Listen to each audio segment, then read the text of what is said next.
Sa Bacoor, Cavite, kinumpiska ang halos 1 toneladang karne ng manok at baboy na binibenta sa isang palengke.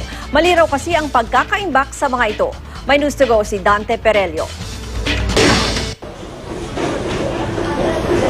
Nabulaga ang mga nagtitinda sa Zapote Public Market sa Bacoor, Cavite nang biglang sumulpot ang mga tauhan ng Task Force Bantay Karne ng National Meat Inspection Service o NMIS kaninang bago mag-alas 3 ng madaling araw. Kinumpiska ng NMIS ang itinitinda nilang karne ng manok at baboy. Sa palengkeng ito, maliraw kasi ang sistema kung paano itinitinda ang mga frozen meat. Sa lawak naman ng palengke, natimbrehan at nakatunog ang iba kaya agad na itago ang kanilang paninda. Pero nabisto pa rin ng mga taga-NMIS ang kahong-kahong frozen meat na tinakpan ng sako at itinago sa ilalim ng lamesa. Sa kalagitnaan ng operasyon, saka inilabas ng ibang nagtitinda ang kanilang display chiller. Dapat meron po tayong temperature controlled environment. Ito po yung minsan display chiller na sapat para doon sa ititinda. At kung meron naman pong malaking receptacle o lalagyan, yan po ay dapat nakatakip at sa ilalim may ice beddings.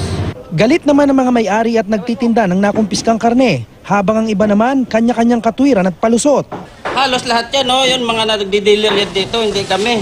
Kami, kinukuha lang namin dyan sa tabi lang yan. Nasikaso na po yan. Ginagawa pa lang.